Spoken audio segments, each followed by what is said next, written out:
Yo, You know who Julie Esposito is? sure do. She reached out to me a week ago or so and asked me about Thomas Greeno's house and where he lived and all that stuff. And I didn't really want to tackle that, but I did. And I think I found where it is. I think I know where the house is today. Wow. And it's still extant? Or the area? I haven't been there, so I can't say, but Yeah. all the data that I have. And so I had to use all the censuses, the registry of deeds, Wow. because it statements in the deeds and so forth lead it right to this spot. Wonderful. Hey, Julie. Hey, Julie. Hello. Good morning. How are you? Good. How you guys doing? Very Right. good.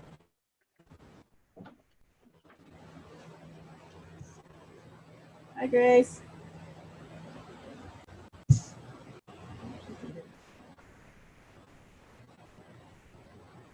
Are we ready? It's just us, right? Oh wait, where's Jack? He's in here. Yeah, Jack should be here.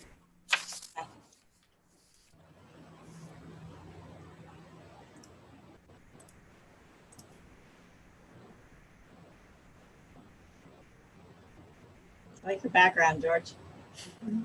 Oh, thanks. Yeah, it's a little chilly out here, but I thought, I should be out in the meadow. So I'll just start a fire. Looking good. I'm good at that. They call me the fire starter. Here he Hey, is. Jack. Hey, Brother Jack. Jack.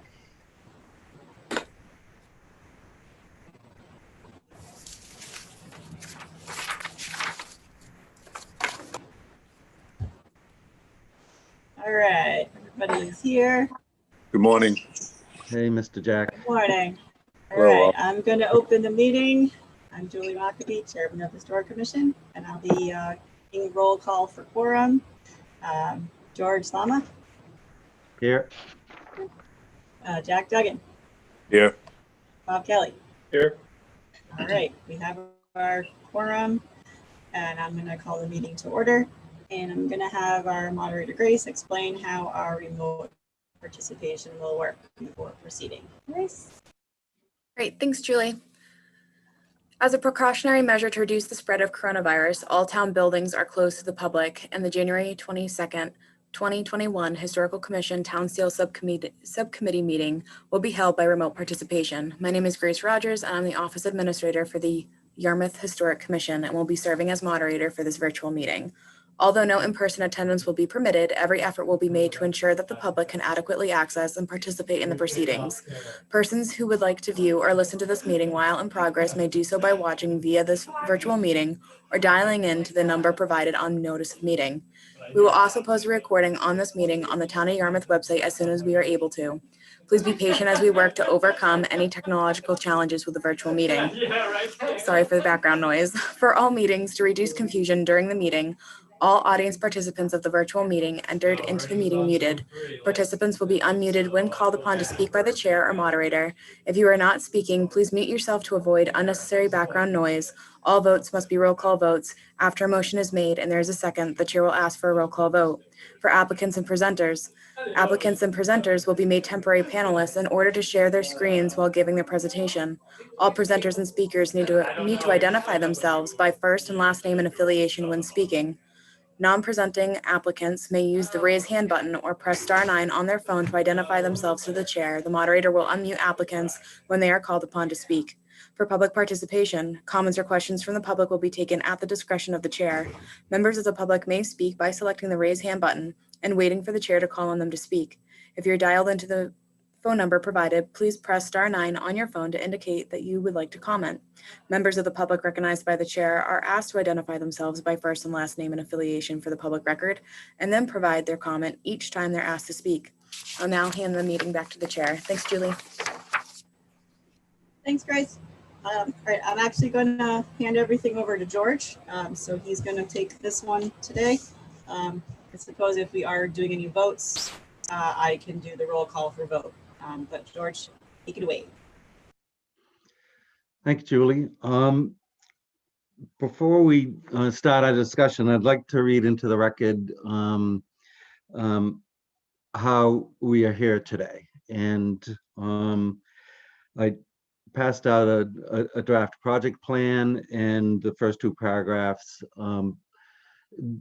describe what our mission is. And I'd like to get this into the record. I think our early research, looking back 100 years ago, the record is sparse. And so I think it's important for us to realize that what we do today will provide a basis for possibly historian or the Yarmouth Historical Commission in 40, 50, 60 years to wonder how the seal came about, that they'd be looking at downstream. So what we do is important, for the commission. It's important for the indigenous peoples who are still with us, and it's important for posterity. On Monday, December 14th, 2020, Julie Mockabee, chair of the Historical Commission, received a request from the Select Board to investigate the features of the official town seal of Yarmouth to ascertain whether any of the features may be unwittingly harmful or misunderstood by residents of the town and/or the general public. The board further requested that the commission present its findings and recommendations at a future board meeting. On Thursday, January 4th, 2021, at its monthly public meeting, the Historical Commission approved the motion to establish a subcommittee to address the Select Board's request. The subcommittee members are Julie Mockabee, Chair, George Slammer, Vice Chair, Jack Duggan, Commissioner, Robert Kelly, Commissioner, town representatives, Pat Armstrong, Director of Community Services, and Grace Rogers, Yarmouth Historical Commission Administrator. So today's meeting is to talk about the two phases that we're looking at here. The first phase is to do our due diligence and research to prepare a recommendation and bring that forward to the Select Board as to what we found in our research that of the current seal imagery and what our findings are of that. And then based on their recommendations, phase two possibly, if they warrant it, would be to make recommendations on what the commission feels would be a culturally and historically appropriate seal to consider for the town going forward. So that's our agenda today.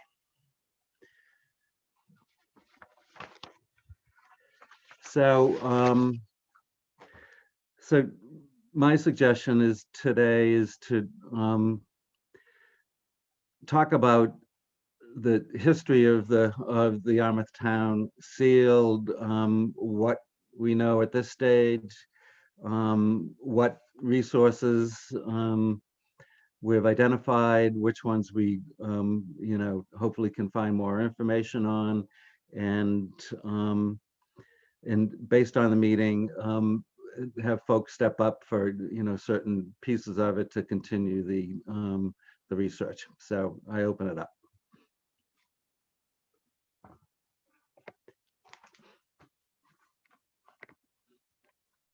Bob? Can we start with observations? Sure. I sent a while ago, I sent 14 seals, I think, out to the commission. So I've got them in front of me.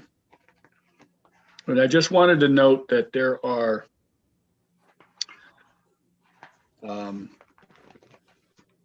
Provincetown, Barnstable, Falmouth, Sandwich, Dennis, Chatham, and Brewster have no reference to Native Americans at all in their seals. Brewster, I can understand, they didn't become a town until 1803. There are also 1, 2, 3, 4 seals that show teepees, and no seals show weetus. I think that's kind of interesting. It almost speaks to maybe how out of touch folks were with early history, maybe even not so early history, in 1900. And there are a number of seals trying, as we are one of them, trying to show 2 vistas within the seal, 2 separate themes or more. So those are just observations. Thank you, Bob. Julie? Yes, Bob, I actually noticed that same thing when I was going through the seals as well. And I found that interesting that some were trying to do multiple things, or some were just focusing on, the boats or the shipping or that kind of thing. I also did some research into the seals of the whole state, like all the different towns, and found a lot of very similar things. So the seals of the Cape are very similar to the other areas of the state, like out near Boston or Western Mass. And I found this really interesting website. It's called changethemassflag.com. Because I don't know, there's also something going on right now, how they're trying to change the Massachusetts seal, and which obviously is on the flag of the state, for similar reasons, which I noticed, which I thought was kind of strange. The Mashpee seal incorporates the raised arm with the sword of the state seal in its seal, which I thought was kind of strange, since Mashpee is considered like the main area of the Wampanoags, and that they're showing the most repression in their seal. What I was looking at when they were in that Mass Flag website, they kind of break down the state seal, and they show like each section of it and like what it all means. And there's something that says like about the Native American that's shown on the state seal, like this was the best representation that the artist could find at the time, which I think someone brought up at our last meeting, where perhaps these images that aren't historically accurate or correct for this area were the only thing that the artists of the time had as a reference to use. So they were kind of doing their best and didn't really realize that they weren't being historically accurate. So I think the sentiment of our seal is good, and I like the different things that it has, but I definitely think that it needs to be corrected. That's all. Thank you. Duly noted. Grace? I just wanted to draw everyone's attention, I don't know if anybody else noticed, to Chapter 42, Section 1 and 2 of the Town Code, in reference to the seal, because it does actually describe, I can pull it up, exactly what the seal is supposed to look like.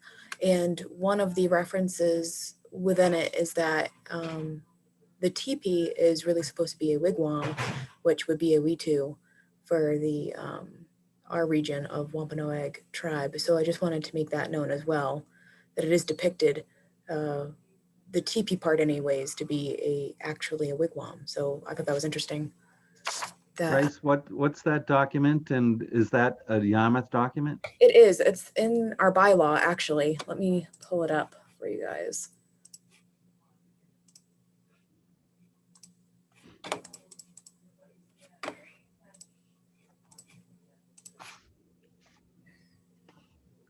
All right, so here it is.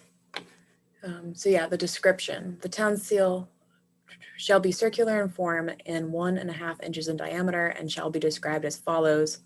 Around the border, the words, the town of Yarmouth Incorporated, 1639, on the left side of the foreground, a pine tree, in the middle foreground, an Indian holding a bow and arrow, and in the right foreground, a wigwam, in the left background, a lighthouse on a point of land extending into the sea, and a schooner, undersaid, passing near it. In the upper middle foreground appears the words Mattakese. All right, that's a good source. And what's interesting, it was adopted in 1981. Do we have research? One of the things I wanted to talk about, obviously, is, I think it was Jack who found the reference in the register from 1892, where the town meeting authorized the selectmen to procure a design for a town seal.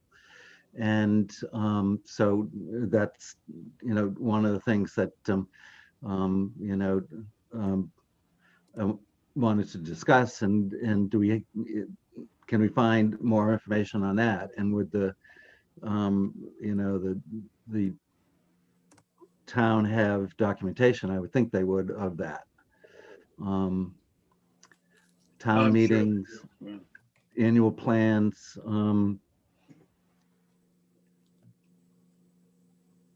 Jack? I just make a couple of general comments like everybody else. I think we all just sort of start off with a general observation. We all need to be careful about making assumptions as we move forward to the various elements in the seal. And come back to George, you mentioned at the beginning how sparse the record is, and that we need to do some due diligence to sort of, as best as we can, even if we end up with just a handful of fragmentary pieces of evidence, pursue some more research into how this seal came about. Is Pat Armstrong with us this morning? He is. She is. Hi, Pat. Good morning. Hey, Pat. One of the things, I'll come back. I got a question for Pat. It falls into this category, but I'll hold it for a second. One of a couple of things that I don't think we've done yet, but it might be worth doing if we can get access to these things. Someone might want to check town records, and I think they're probably all hard copy, not digitized, but take a look at annual reports, because the original piece of information we have that that town meeting voted to adopt the town seal dates to February 1892. So it's going forward from there that maybe town reports could possibly have some kind of a reference to what action they took to implement the vote from 1892 to come up with a town seal. Maybe there's some minutes to meetings, I don't know. But that's one avenue that we could pursue. The earliest I found any written record just using the digital search for the register was 1913, when there was a specific reference to making use of the town seal. That's all I could find. And Pat, here's why I asked if you were there. I had a thought that in terms of you contributed a memory from the Hinchy days and a meeting with, I believe, Ramona Peters. Bob Lawton is back at Town Hall now on a part-time basis for a couple of days a week. And I can't think of a better source of institutional memory to ask Bob, what he remembers about, if he has any knowledge of how the town seal came about, and also if he has any knowledge if we've ever received any comments from members of the Wampanoag tribe about the seal itself. And I was wondering, would you be willing to reach out to Bob on those days he's at town hall to pose those questions? Sure, I'll work with Grace, and we'll put together an ask of those who might have some institutional knowledge here and not here. I think of Jane Hibbert, who was our town clerk for a long, long time, and so a lot of that would have been registered with Jane. I will tell you that all of the town reports that I'm aware of have been scanned and are now digitized and available. And so we can go back with some of those dates that you speak of and see if there's anything in those town reports. Grace can look at those. That was just completed last year as part of our digital scanning of town records. And Ramona Peters no longer is the historical officer for the tribe, but our own Mark Forrest certainly is well connected with the tribe and might be able to give us some information within the history of, if anything, between the tribe officially has been discussed with the town. Probably not, but they certainly, I think, Georgia, do I speak out of turn to think that you'll include them in any of our final discussions so we get support from them? But I'm really glad to hear that those things are available online and that can be searchable for that. And I'm also glad that you raised Jane Hibbert's tapping into her institutional knowledge. I was thinking I'd written some notes here to myself, and I was wondering if people would make other suggestions for retirees from town hall who might have some knowledge that would help us. I've also thought about John Sears, who seems to remember more things than most of us ever knew about. Mr. Kelly has that connection, and I hear that there's quite a library of history in that Sears Court home. Yeah, I think, Bob, if you wanted to reach out to John and ask him, and maybe, Bob, you've also already talked to Duncan Oliver too. I sent Duncan a note just asking what, if anything, he knew about the town seal. But there are other places we can go, and Pat, I'm glad you updated me here, and especially with Jane. How long was she town clerk? It's the only person I can remember, but. It was George Barabee before her. Remember, George was here. He was a war veteran, had lost his leg in the war. And George was here for many, many years, and Jane was his assistant. So George has since passed. So that resource isn't available. Maybe Kurt Sears on the other Sears lineage line knows an awful lot about the history of town and those before it. So that would be someone I would check with. And does the seal have to be registered with the state, or does it just have to be registered within the community which it represents? Well, interesting you ask that, Pat. So I found a reference that, in 1899, the Commonwealth issued a mandate for towns to create and register their seals. So that was one of the questions I had is, all right, who at the state, would that be the Secretary of State? So clearly, a data point for us to, do the research. So, and then any of the associated documentation that, would come from, that obviously. So that would kind of be like a data point to research. Bob? Well, go ahead, George. Yeah, I'm thinking that there was an ask by the state in 1889 to start the development on these seals. And then there was a mandate that came down 10 years later that said, get the seal done. I've seen in a couple of places where George, where you read that, I've read that somewhere else too, so. And that's an interesting time frame, Bob, because when you look at the reference that town meeting authorized in 1892, to create a seal. So I was wondering, why was there that difference between the state in 1899 and then we jumped in before? So that would make sense from a timeline. Yeah. Yeah. And I, Yep. I read somewhere else, I had an article, that's what I was just reading, 1889, I think at Barnstable, there was in the article about their seal. There was something about development of a seal in 1889, so. All right, so we got data points. Hold on, Jack. Pat, go ahead. I know you wanted to follow on. Well, I just wanted to jump on to say, this is near and dear to my heart. I have this little history buff running around in my head that loves this stuff. And I want to give Grace all the support I can so she gets some of my institutional knowledge before the Alzheimer's takes it away.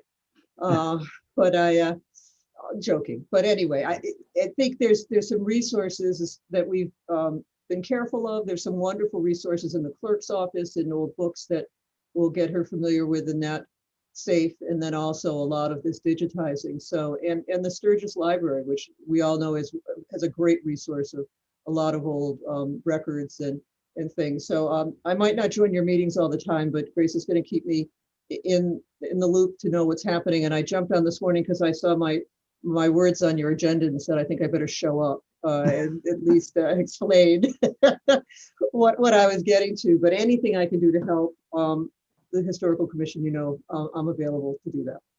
That's Thanks. great, and thanks, Pat, and understood. And we'll obviously you'll get all of the briefing materials, and when you come up for air and can read them and send points, counterpoints, then that would be wonderful.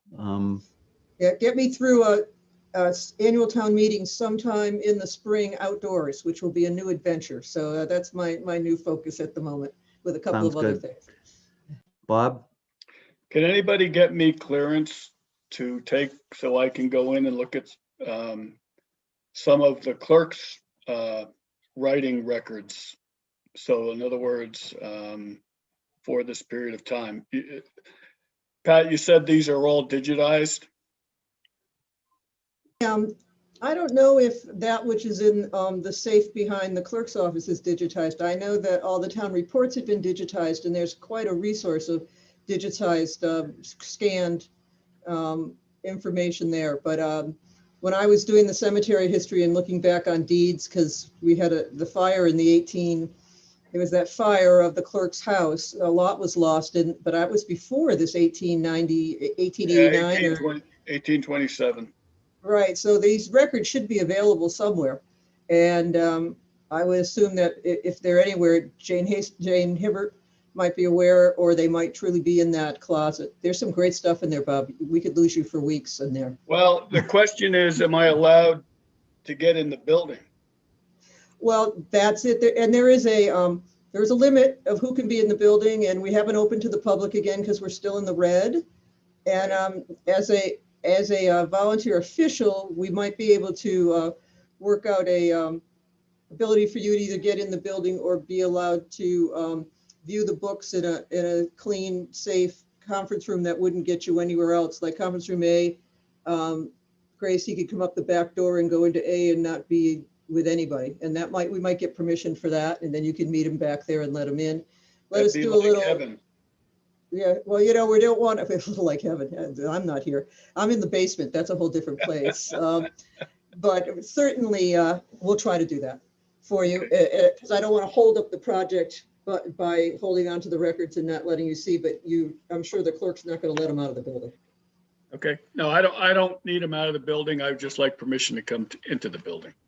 Yeah, well, that could be not quite as soon as we'd hope, but we'll see what we can do. All right, great.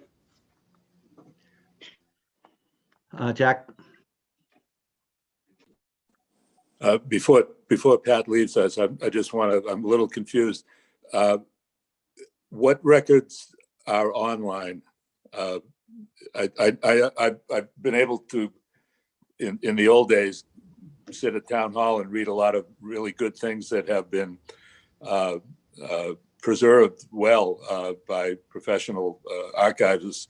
But I'm just curious, Pat, what is available online? I know that all of the paper town reports that we had, so we were talking about town reports at that point, and I know all of those have been digitized and the paper is gone. So I know we've done that. But there are three closets that are actually vaults that have storage of documents in the town. The one downstairs that used to be adjacent to my original office, I'm not sure, there was some real mold, and Jane did a lot of work to try to clean those records up. And we had from the CPA, when it first came, a large grant to preserve those in their original form. I don't believe those old documents have been scanned. And I'm not sure what's happening at the moment, and not to go too far off afield, George, I'll try to be quick. We're now asking for $650,000+ to take the old water building on the break of Union and Station Ave and create a controlled environment to store our records. And that's on town meeting as an ask, probably this spring. And what will happen at that point, these vaults here, which are not, the right humidity and temperature, all of that information will be going over to the water department in a fireproof, environmentally controlled, organized structure. So you're really going to be getting a lot of paper that hasn't been scanned. And I think at that point, they might scan what's there in preservation. But so I don't think those vaults in Town Hall have been scanned yet. The death records, the birth records, that sort of thing. And there's a couple of big books. I'm going to look around for my book that I had that talked about the minutes of meetings that I found in the vault. They were a bound green book of town records from one date to the other date. Let me see what she's got up there. Grace and I'll go take a look and see at this time frame of. So we're looking really 1880s to 1900s early. Is that the time frame? Sorry, Bob, you're on mute. I would say, in? Sorry, Go ahead. 1888 to say 1902. All right, we'll take a look for that for you.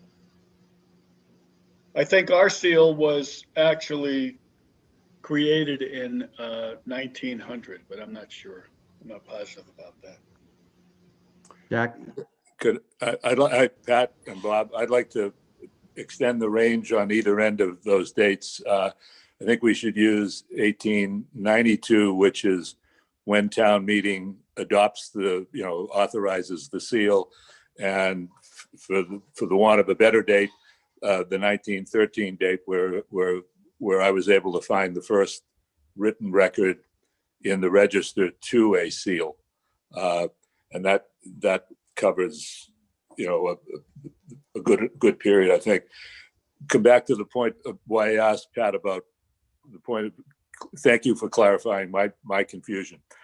If you can get Bob access to the online town reports, could you add me to that too?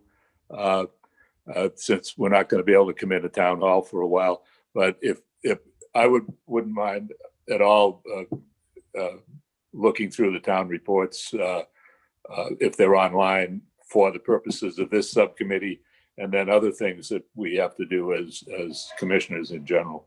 Well, I got the floor, George, if it's appropriate. One more general comment about Sure. the work of the committee.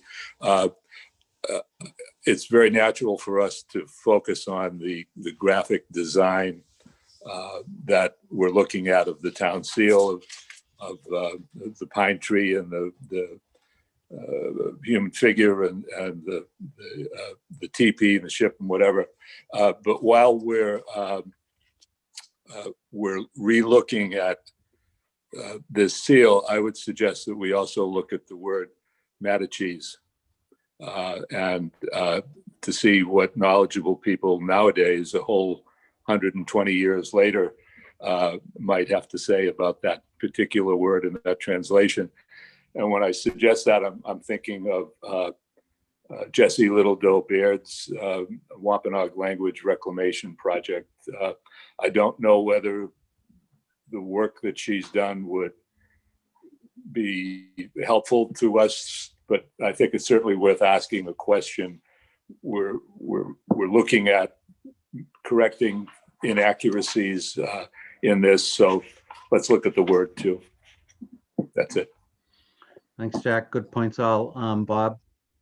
Jack, if you look at the handout that George sent, the draft, I spent about a half an hour on the phone with Devin Wixon, who is a cousin to Marcus Hendricks, and picked his brain about the definition of Mattakese. And on that, on the second page of George's submission is a definition of Mattakese, which the name Mattakese is not complete. It should be Mattakese set.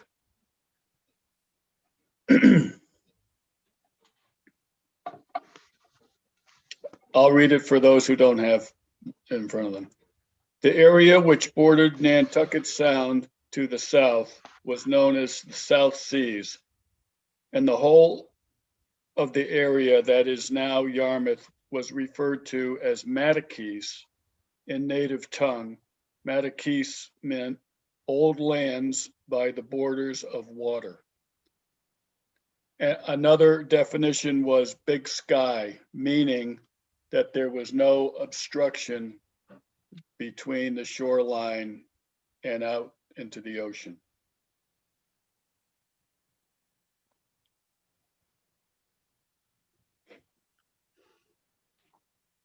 Jack? Yeah, I just took myself off mute. That's good, Bob. I'm glad you took that initiative. I'm just concerned that in moving forward that we take full advantage of the opportunity to look at what's there. If what comes out the other end in phase 2 of this is to make recommendations for what a new seal, redesigned seal would look like. So we want to make sure that with, in recycling any parts of this that we think are appropriate, or make a recommendation to that effect, that we're not creating another inaccuracy. The other thing that I would add to this is that if and I don't know the intent, but if the intent was to name one of the tribes that for instance, the tribe that Ino was attached to was the Mattakese. The Mattakese was one of 4 tribes in Yarmouth at the time.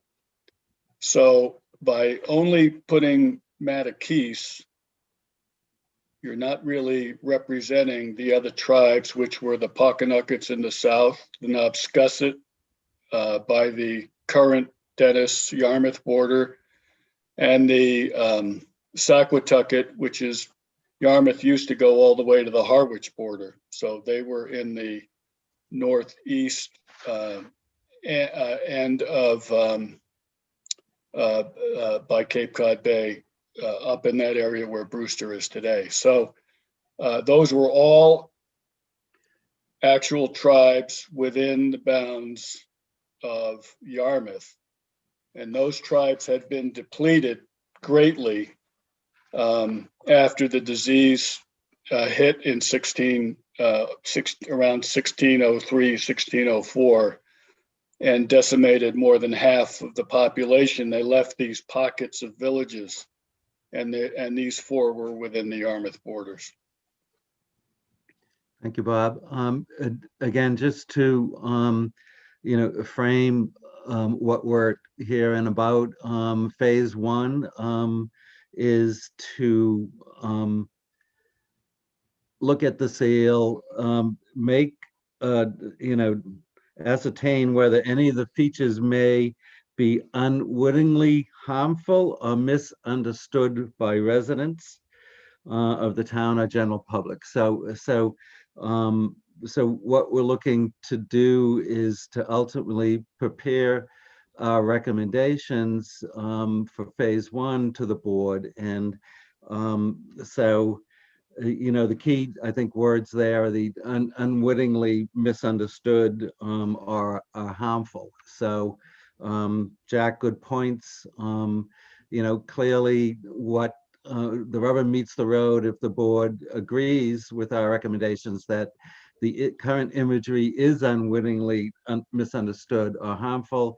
If they say yes, then as Mark had mentioned, would look for authorization to then take it into step 2 to devise and create several iterations that would encompass all that you had just mentioned, Jack. So not to say that we shouldn't be collecting that information, which we should, in anticipation of getting the go-ahead. So in the vein, George, of that, the only reason I mentioned those others was because they might have inadvertently been left out. Absolutely, absolutely. And, real-time feedback observations are critical because then that gives us, data points and things to consider, going forward. So now's the time. Jack?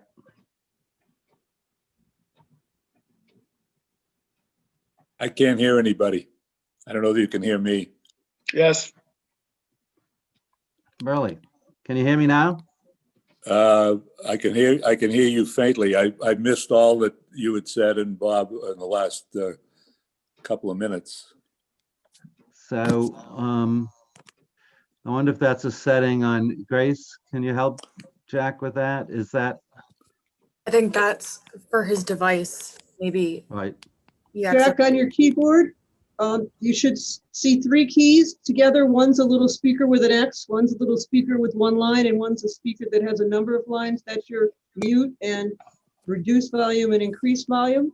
It's on your keyboard, probably next to the numbers or up above the delete and end and page down. Do you see anything up there like that on the very top row with the F keys? Yep. Top row with the F keys. You should see little speakers. That should help you bring your volume up or down. It might be as well at like an F4 or just below the F key. I don't know your computer as well.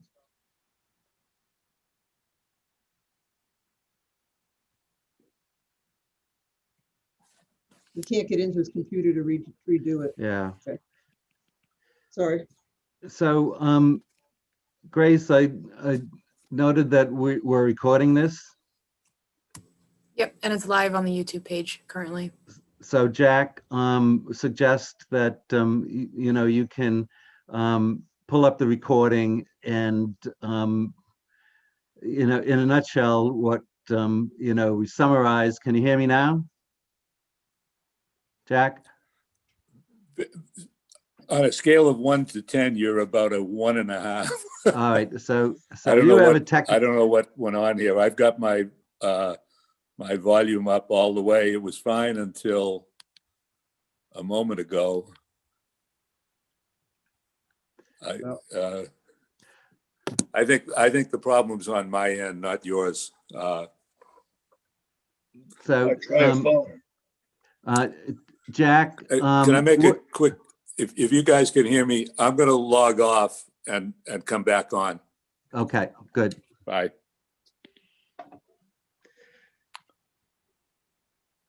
Okay, Pat. Just before I run, I've gotten 11 o'clock, but not to be contrary, but I ask you, are we designing a replica of the existing seal to be more historically appropriate, or is it a time to incorporate some of those and other things to make it a more up-to-date seal of 2020? And I think others will ask you that, so I put that to you so that you can prepare an answer. Why do we hold on? With history is important, but with this opportunity that comes once every 120 years, are you just duplicating more appropriately historical what is the seal, or is there going to be input for a new concept? So Pat, I would say that the way we're looking at this as a group is that we're deconstructing the current seal and doing our due diligence and looking at the implications in 2021, what those images may, be for people who see it. However, if we get the go-ahead, then it's a blank slate. Okay. Yep. Thank you. Thank you all for letting me jump in. Is there anything else thank you. before I run? Thanks, Pat. Exciting stuff. Thank you. Hey, just you, before Pat leaves, I just want one point of clarification. I had suggested the dates between 1889 and 1902. Jack said he wanted to expand the dates, but then he went to 1892 to 1913. So do we want to go under the 1889 date? Or you said expand it, so I'm not sure what. We'll look to see. We'll look to see whatever's there. And if we've got something a little bit farther and we have a chance to review and find something pertinent, then we'll do that. But let's see if we got to find the files. That's Yeah, on the low part. end, Pat, if you can add Yep. another couple of years, because there might have been some development time in there. You mean government moved slowly back then too, Bob? I think so. We may be surprised. I think they were more efficient sometimes. Thank you all very much and for your volunteerism and this hard work and this important work. Thank you. Have a great weekend. Thanks, Pat. Jack. I'm logging off and logging on, fix the problem. Bob, I misspoke on 1892. I was happy with that. It was 1913 on the far end. Okay, so in the spirit of keeping this within an hour, let's talk about actionable items, when we would like to meet again, and open it up. Bob? So I'll volunteer to do some sit-down research with the actual books. I'll also do some research online if I get that information, as well as with Jack. So you're going to do research on the history and the background and anything I can find on the seal. Okay. I mean, we're looking at a 20-year span. That's a lot of records. Grace? Just a few points of recommended guidance. I think that we should also be looking at Native American history in Barnstable County and in Yarmouth personally. I think that would be also a good route to understand the larger historical narrative that we want to be representing. Again, reaching out to any of the either tribe leadership or anybody from the Wampanoag tribe. That would be greatly appreciated. I know that I haven't heard back from them yet. I'm going to see if I can call over there again and talk to someone. If you would like, I could do a current historic public history evaluation of what we currently have, so we know what is there now and how it's perceived currently. That way we kind of just have like a baseline to go off of. Other than that, I think that outside of Native American history and linguistics, we should probably, which I can also do, it's probably easy to do in the evaluation in and of itself, but just the other symbols and why they were put there to begin with. So the lighthouse and the schooner and so forth. I can easily incorporate that as well, but just things to keep in mind. Those are great, and thanks for the suggestion. And when I spoke with Todd Kelly yesterday, namesake of Bob, and there's something going on in that family where there's historians generation after generation.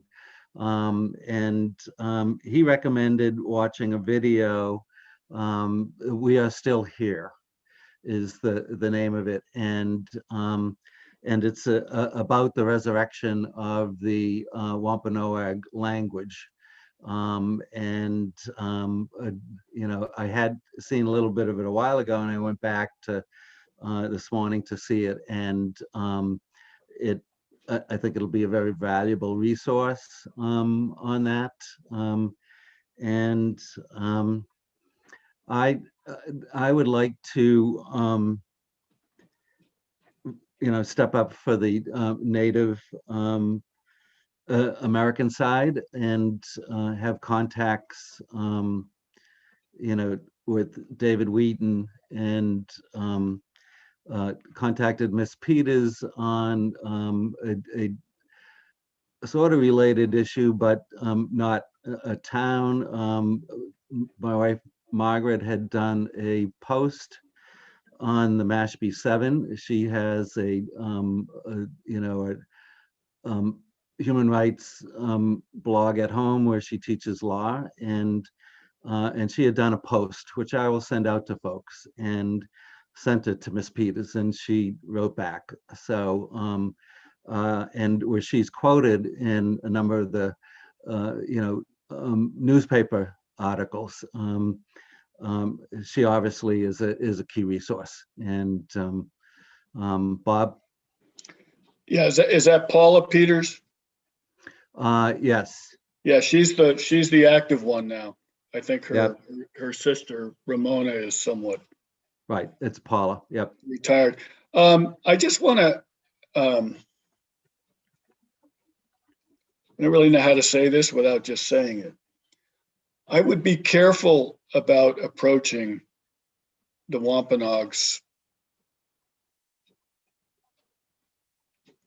on what we ask them. So it would be interesting to get their thoughts of the current seal, absolutely. But since we don't even know what we're looking for, Right. it would be, I'm not sure what you would ask them. And I think as we get further down the road, we're going to want their input, but I'm not sure that we want it yet.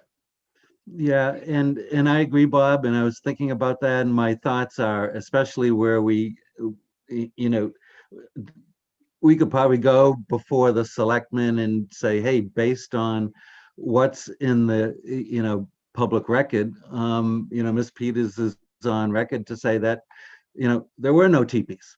So Right. we could make a recommendation right now that the shouldn't be a steel is teepee. not culturally accurate.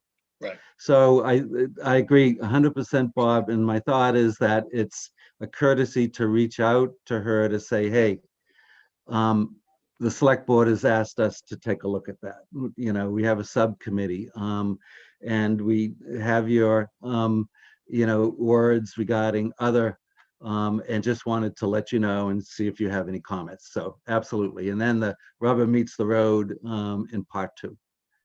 Grace? My suggestion to reach out to them is simply to exactly what you're both speaking to, is to understand how they would interpret the seal now. I think it's hard to go before the selectmen and ask, hold on, I just had my computer is not, I don't know what just happened. My computer just went on the fritz. I think it's hard to go before the selectmen and not have an understanding of what is currently there now and how it's interpreted. Like you said, I don't think we know where we're going, but to know what a current interpretation is, especially when it comes to like the Wampanoag language with Matakese and the difference between, Matakese, and I understand my very limited knowledge from Matakese to Matakese set, linguistically can be completely different. And that's what I would be more concerned about, is that I would feel bad if we went to interpret something and it just wasn't accurate. And then are we working against ourselves? So not so much for a recommendation as it would be a current interpretation. Right. And just so you know that came from 2 sources. That came from Devin Wixon, who said that Matakese said is more acceptable, and it's a compound word. It's not a simple word. And it is also written that way in Daniel Gookin's writings in 1674. Great. Okay. Jack? I, I support what Grace just said. You know, we can try to slice and dice this in different fashions, but and I do appreciate and accept what we started this meeting with the two phases of the subcommittee's work. But I think we ought to be open at all phases to an important element of why we're sitting here this morning talking about this, which is inaccuracies in the town seal. We know it just by looking at it. You don't. It's like the nose on your face.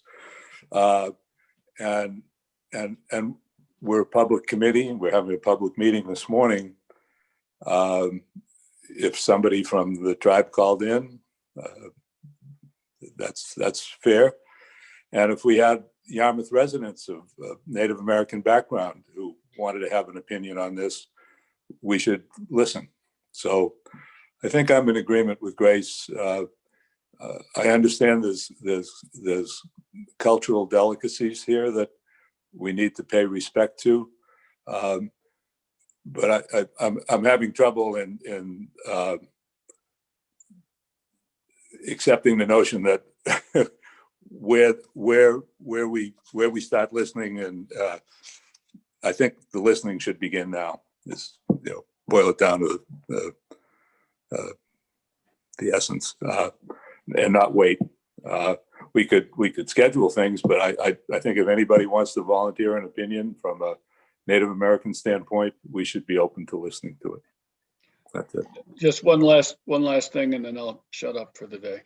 I'm a little concerned about the very tiny things in the seal. So there's a small island in the back. There's a small lighthouse. There's a depiction of a small schooner. And one of the things that I've noticed about going through all these seals, if you look at the Harwich seal, you can see that there's a nice division, and there's actually two vistas that are plainly visible. I think it's on the next page, yeah, or the first page.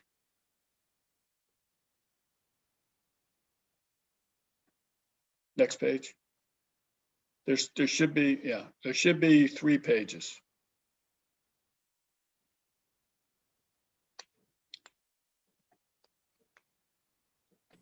I could have scanned this in wrong too. There are 3 pages of seals. Anyhow, it happens to have a horizontal line in the middle of it, and then there's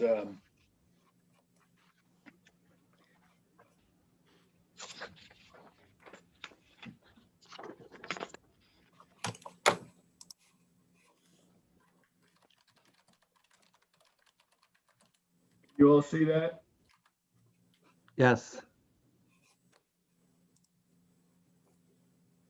So it really encompasses 2 very distinct subjects, and there's not a lot of little stuff in it.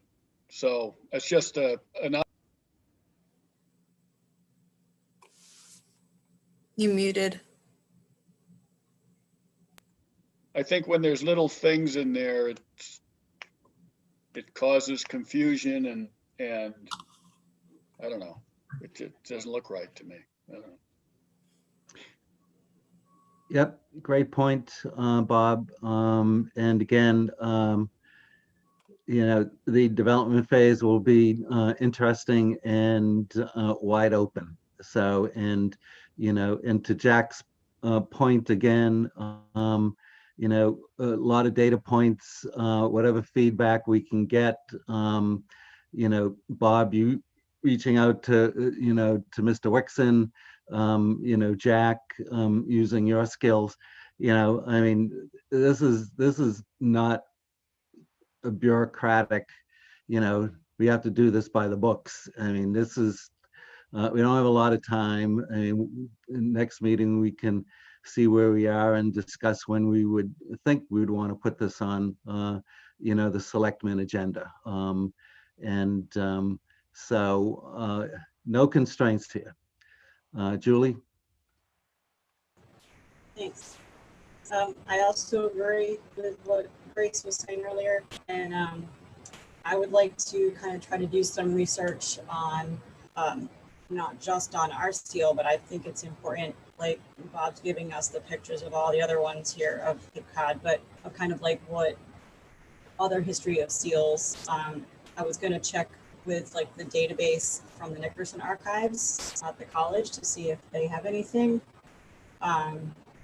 And just kind of do some searching online to see what else I can find on just anything Really? like relating to the state, just to compare and get other ideas as to what, if anybody else has done this and changed them. I was looking at one article where I saw like some, like, oh, this was the old seal, this is the new seal. So other towns have done this and made changes to them, and kind of wanting to know like where that came from, what they used to change it, and so that we have a little bit more backing. Be like, oh well, you can reference these other towns that have done the same thing or done similar things, and their reasoning behind it. So I thought that I would try to look into that a little bit, see what I can find. I'll send you some articles that I extracted.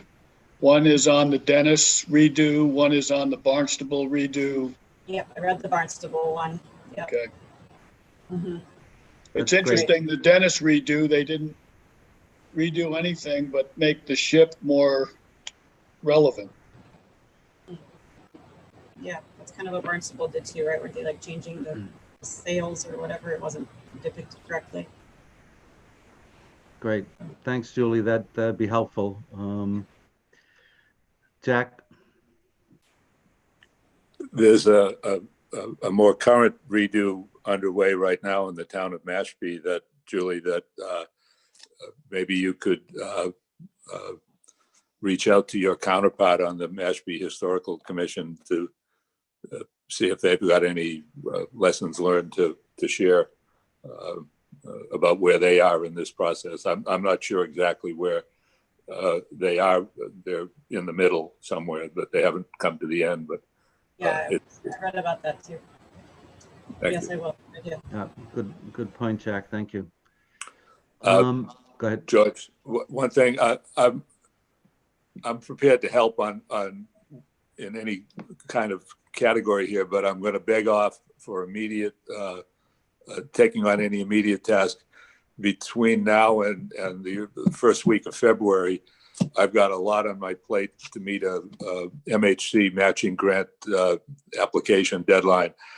So if you don't mind, I'm going to kind of take myself out of making any specific commitment here while I take care of this other thing, because it's got a hard and fast deadline, and we had a little bit of a curveball thrown at us on something that Grace and I and Karen are working on right now to figure out how to deal with MHC on. So, Absolutely, brother. That makes sense. And I know you're great on stream of consciousness. So when something pops at 1:30 a.m., write it down and get it out to us. So thank you.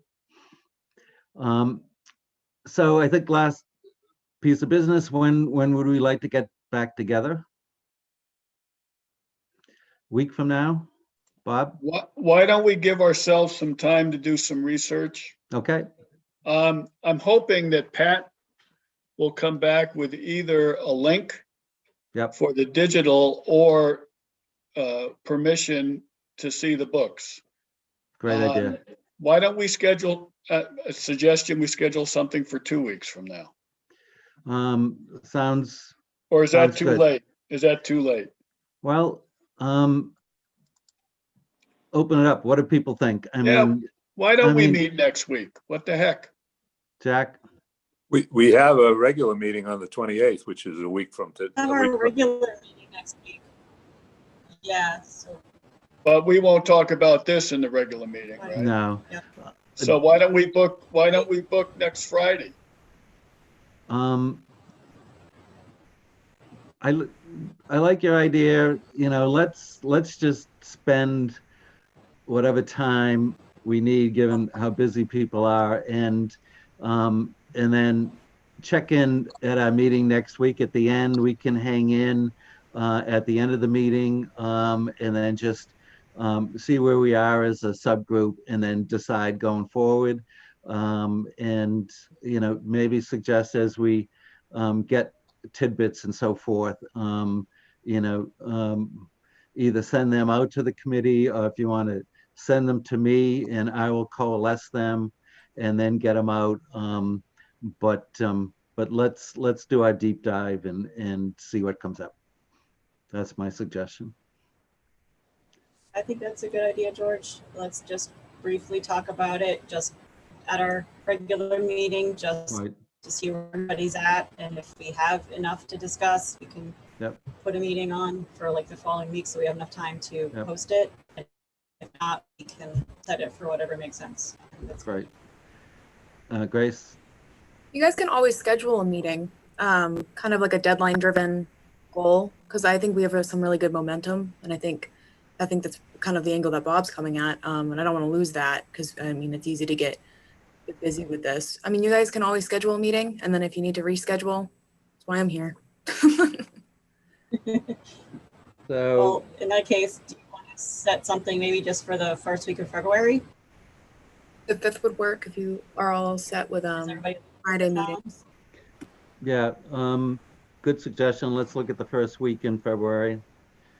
At least we have, a stake in the ground. Groundhog Day is February 2nd. Is that the 5th? That's the second, February 2nd. Yeah, Friday. Friday the 5th. Groundhog Day. Friday works better. Groundhog Day, deja vu. Did you want to meet Friday or that week? The 5th? Fridays are better for me. I just have my kindergartner here at my office Monday, Tuesday, Wednesday, and I can't do this Zoom with his Zoom. So unless you guys want to read, kindergarten books. 5th looks good for me. The 5th? Okay. 5th, Bob? 5th? Yeah, good. Jack? 5th works for me too. Yeah, Awesome. and if you're still deep in the woods, then so be it. We better be out of the woods by then. Okay. If we're not, we're missing the deadline. 10 o'clock? 10 o'clock, good? Yeah. 10. And just one other point of information, Grace, are we still doing written minutes for our meetings as well as the audio? Yeah, I'm trying. Okay. I haven't been so successful between the two boards, but my I hear you. 2021 goal is to make sure that all our minutes are at least up to date for this year.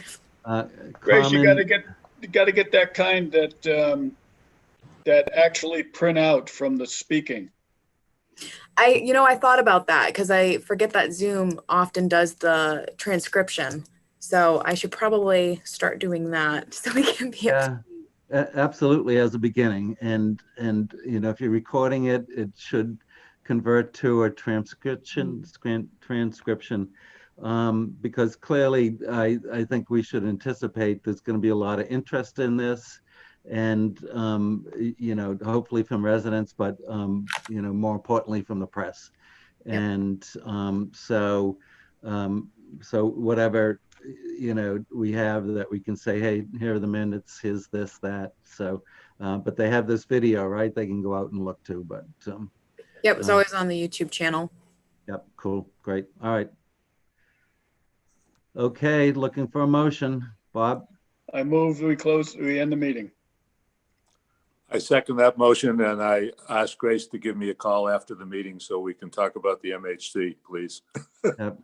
And one other point, Grace, I'd be interested in having access to the digital town meeting files too. So. All right, we have a motion seconded by Jack. All those in favor? Julie? Yep. George? Aye. Okay, great. Jack and Aye. Bob? Aye. All right, guys, thank you. Great meeting.